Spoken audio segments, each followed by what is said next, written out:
What's going on, guys, and welcome back to my AEW Collision review here today for Saturday, July 22nd, 2023. I am Graham G. Matthews. Hope you guys are doing well and having a great rest of your weekend so far. Collision remains my favorite weekly wrestling show of the bunch. WWE, AEW, doesn't matter the company. Not their strongest show this week. Obviously, last week was better by a wide margin in the sense that we had more meaningful matches, that instant classic between FTR and Bullet Club Gold. Just a tremendous 2 hours. Not as good of a show this week, but still a solid, entertaining 2-hour program. Opening the episode, Ricky Starks, CM Punk, Darby Allin, Christian Cage, Luchasaurus, me, Tony Khan, and God knows who else. No, I kid about the last two and everyone else, but no, Starks, Punk, Allin, and Cage were all in the opening segment here alongside Luchasaurus, who didn't say anything.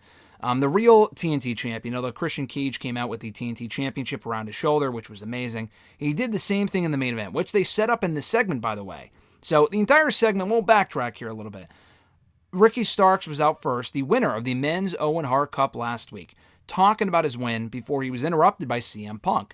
And Punk kind of brought up, listen, you cheated to win last week, and Starks kind of made mention of how he did what he had to do, blah, blah, blah. So they went back and forth.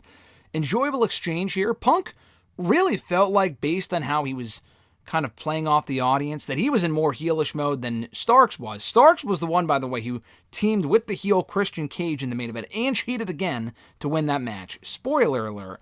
But Starks is clearly headed for a heel turn, a full-on heel turn, which I'm not fully in favor of, but that's just the direction they're going in. And hey, if it means a program with Punk, then I'm not complaining, because that sounds great. It puts Punk, or rather Starks, in a prominent position on the show. Gets him feuding with the top star. Can't really complain too much about that. Nonetheless, though, Punk was kind of healing on the audience, who was already booing him anyway in New Jersey. This was a New Jersey Collision. They were also in New Jersey for Ring of Honor Death Before Dishonor on Friday, which was a great show. I have my full written review of that already up on WrestleRant.com if you want to check it out. But basically, this segment turned into a tag team match for the main event. Allin came out interrupting Starks, and Punk and Allin are obviously allies from, when Punk first arrived in AEW. And then Cage also came out because he was basically saying that, he's the TNT champion and he's better than Punk and Starks and blah, blah, blah. So it turned into Punk and Allin against Starks and Cage in the night's main event. So nothing really out of the ordinary about the segment, but just seeing Cage interact with Punk really made my heart happy, just being a longtime fan of both guys. I always wanted a one-on-one program between Cage and Punk in WWE, and we never really got it. They had a couple of matches in late 2010. I think they might have had a match in 2009, 2010, and maybe 2011. Around that time frame, they had a couple different matches, and it never really turned into a full-fledged program.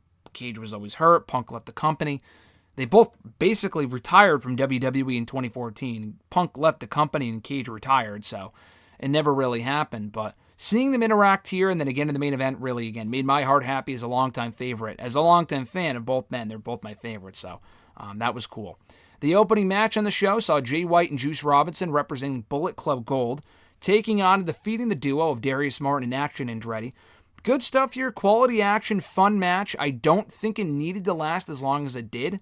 I know Martin and Andretti are kind of players in the Ring of Honor tag team division. They beat the Workhorsemen on the Ring of Honor Death Before Dishonor pre-show, the zero-hour pre-show, in a great match, but what did I just say? It was the fucking pre-show for a Ring of Honor pay-per-view. They couldn't even crack the main card on Friday night. So realistically to me, I know this was intended to be a good match, and it was, don't get me wrong, they look good in defeat. I don't think Martin and Andretti needed to go 10 minutes with White and Robinson, who were coming off a classic with FTR. I think this would have been better off as a squash for Martin and Andretti, but not that big of a deal. Or rather, a squash for White and Robinson, not for Martin and Andretti. Squashing them would have made more sense, but not too big of a deal. The Guns came out and attacked them afterward. So I thought, okay, maybe the Hardys come out and make the save, because remember the last time we saw Jeff Hardy on the show, Matt Hardy was just on Rampage on Friday in that fucking Battle Royal. I think he might be feuding with Jeff Jarrett and Jay Lethal now. I have no fucking clue, but the last time we saw Jeff Hardy on the show was the Dynamite right before Forbidden Door, I believe, or the week before, either one. But he was attacked by the Guns, and the storyline reason why he's out is because they put him on the shelf. Now, in reality, he just couldn't travel to Canada, so he wasn't on the show for a month. But they're back in the States now, so Jeff Hardy should be back any day now, I would imagine. And a Guns versus Hardys match would seem to make the most sense. I know they did that match like on Rampage or something. Or no, they did that match actually that night, though, and the Guns beat the Hardys. And then they attacked him afterwards. So you would think that feud might continue. I don't give a fuck about the Guns personally, but that would seem to make the most sense. No, they just attacked Martin and Andretti here after the match, and that was it. So coming up next week, though, this did serve to set up next week's match. It's going to be Juice Robinson and the Guns against Martin, Andretti, and their partner, El Hijo del Vikingo, the AAA Mega Champion, who's coming off a big win over Kenny Omega at the, is it Triple Mania or whatever their show was a couple of weeks ago. He just beat Kenny Omega in a big win on that show. Vikingo doesn't really have any real reason to be on these shows aside from the fact that he's great. Like, he doesn't have a feud. He's bouncing between Ring of Honor and AEW right now. He's in random matches on both shows. I mean, he just pops up whenever they fucking need him, I guess, but I don't really know why he's the partner for these guys. He has no beef with Bullet Club Gold. He has no real alliance with Martin and Andretti. But listen, Vikingo's great. I'll be there next week at Collision in Hartford, so an on-site report coming to the show next week. And I can't complain too much. We had Miro in action after that. Nick Comoroto was his opponent here. I was going to say his victim. Basically, it was his victim. Miro beat him in like 90 seconds. You know, I used to think Comoroto had potential, and he's not bad, but it's been pretty clear since the moment he fucking arrived in this company, they really have no plans to push him at all. Maybe it's because they realized he's just generic, or we really just haven't been given a reason to care about him. That factory bullshit fucking killed any potential he had. He was with that group for far too long. They've been broken up for a while now, and he still hasn't really done anything. He was just in there to lose to Miro, and with Dark no longer being a thing, Comorato's fucking done. I mean, unless he goes to Ring of Honor, maybe they attempt to build him up there. Currently, I don't give a shit about the guy. Miro beating him made the most sense. Still no indication of what's next for Miro. He's been back now for a couple of weeks, really since the first Collision show. Beating Tony Nese, beating, was it Action Andretti? He beat someone on that first show. I don't remember who, but it seems like he's in babyface mode. The crowds react to him as if he's a babyface, and he just hasn't really done anything. He's just been squashing people, which is great. They're building him up. The question is, for what? I would say a TNT title program with Luchasaurus. That championship was once occupied by Miro, back when it actually fucking meant something 2 years ago. The problem with that, though, is that Allin just won the Royal Rampage match on Friday night, on Rampage. So he's the new number one contender to the TNT Championship. They're not doing that match until All Out in like a month and a half, in early September. So that's a whole... A Luchasaurus Darby Allin feud, I'm sorry, does fucking nothing for me. Darby Allin and Christian Cage, maybe. But as a month, I mean, I guess they're giving that title a feud, I suppose, but they have this year already with like Wardlow and Hobbs and Wardlow and Cage, and I just really don't care. I just do not give a fuck. Miro and Luchasaurus would be great. Take that belt off of Luchasaurus, but we know that can't happen if Allin's contending for the championship at All Out in early September. And the funny thing is that Miro actually beat Allin for that championship 2 years ago. The more things change, the more they stay the same. They're still in that same level they were 2 years ago. Miro's barely been on the show, but Allin has been in and out of that title picture for 2 years now, and I just don't care. I love Darby Allin. It's time to elevate him into something else. He was just in the World Championship, program scene, whatever, at Double or Nothing 2 months ago, but clearly that did not last because he's right back to doing what he was doing before and being a TNT Championship contender. Whatever. Miro and Comoroto, fine for what it was. Quick, short, straight to the point. Can't complain too much there. The AEW World Trios Championships were on the line here. House of Black, consisting of Malachi Black, Brody King, and Buddy Matthews, taking on and beating Billy Gunn and the Acclaimed. Max Caster's rap was cut short by Buddy Matthews, who is about to insult Buddy Matthews for something Rhea Ripley related. You just had to know that was coming. Buddy Matthews pissed off. Everyone's been, joking at his expense in the last couple of weeks, months now. Just got too pissed. He attacked Max Caster before the bell even rang. This was basically a squash for House of Black. I mean, Acclaimed and Billy Gunn were competitive enough to where it wasn't.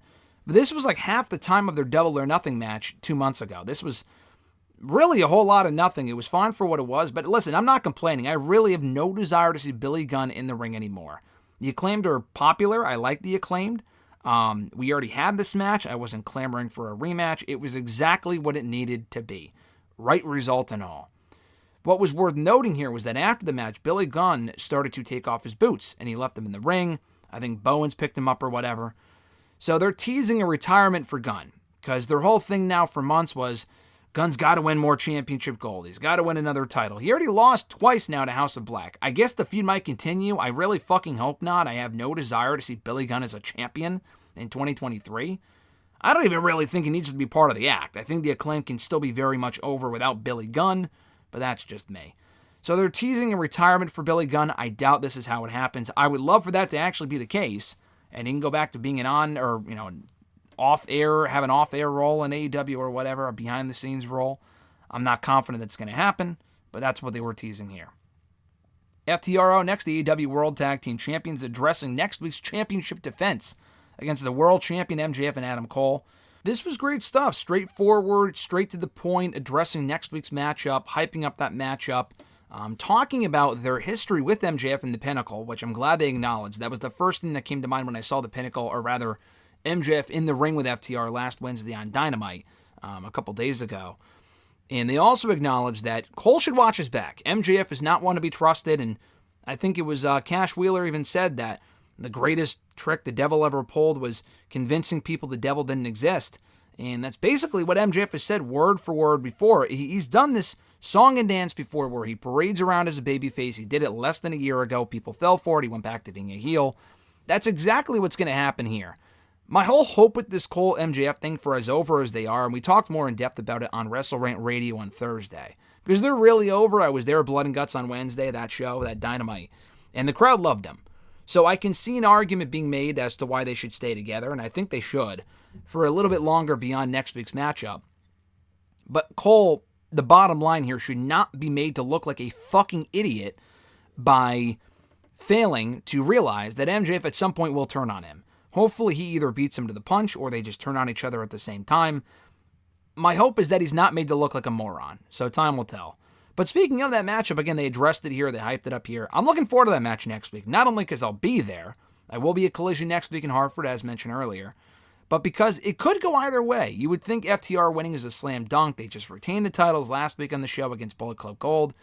That's not necessarily, just because MJF and Cole are clearly on a collision course, no pun intended, towards a rematch, this time for the AEW World Championship, that's not a slam dunk that they lose here. I could see a scenario where MJF and Cole actually do coexist through that matchup and become champions. And then maybe FTR take the belts off of them like the following week, or at All In, or All Out, or whatever. Very possible. So I'm looking forward to that matchup. I think they have a great thing on their hands right now in that MJF and Cole are very much over as a tag team. And then you have FTR, who are just a tremendous team in general. They're coming off that big win on last week's Collision. So that's going to be one of the biggest matches AEW can do right now, and that's coming up next week on the show. And again, I'm super thankful I will be there to see it. Skye Blue took on Taya Valkyrie here as well, in a match set up. That wasn't really set up, it was more so announced on the Death Before Dishonor pre-show. Skye Blue came out saving Trish Adora from legit Layla Hirsch, and I'm thinking, okay, they're setting up Skye Blue at some point to face Layla Hirsch. And then they said, oh, by the way, Skye Blue is going to face Taya Valkyrie on Saturday's Collision. Okay, I don't really know why, but okay. The match was fine. Wasn't great. Crowd didn't really care. I mean, Taya Valkyrie's lost a lot lately. I mean, not even counting her 2 losses in MLW for the MLW Women's Championship, but she just lost at Battle of the Belts a week ago to, oh my God, who was it? Toni Storm in the match that got cut short. We didn't talk about Battle of the Belts here because it was completely pointless, but they did have a decent match. So Valkyrie failed to become AEW World Women's Champion on that show. She also failed right before that to beat Chris Statlander for the TBS Championship. And she also failed against Jade Cargill twice. So in the 4 months, I think, what has she been in AEW now? For 4 months? She has had 4 different title shots and has lost every single fucking one. She won this match, which was, again, like I said, a decent match, to announce afterward that she intends to challenge Britt Baker on next week's show. There's no titles on the line, but she just wants to face Britt Baker. This smells like just a setup match for Britt Baker, in that it's just a win for her to get to kind of bounce back from her losses from a couple of months ago. There's really no reason for that match to happen. It's a match we've never seen before, so I appreciate the freshness of it. But it just kind of seems like Valkyrie's being set up to lose again. It seems like the only reason she was hired, listen, I'm happy she's even on TV, but it seems like the only reason she was hired was to put other people over. So take that for what it's worth, I guess. And then we had our main event, Ricky Starks and Christian Cage taking on Darby Allin and CM Punk, another great main event on this show. Got a ton of time. Starks, Cage, Allin, Punk all working really well together. Punk getting great heat, even though he was a babyface here, or was supposed to be a babyface. Allin working well with the opponents as well. Just a really good match.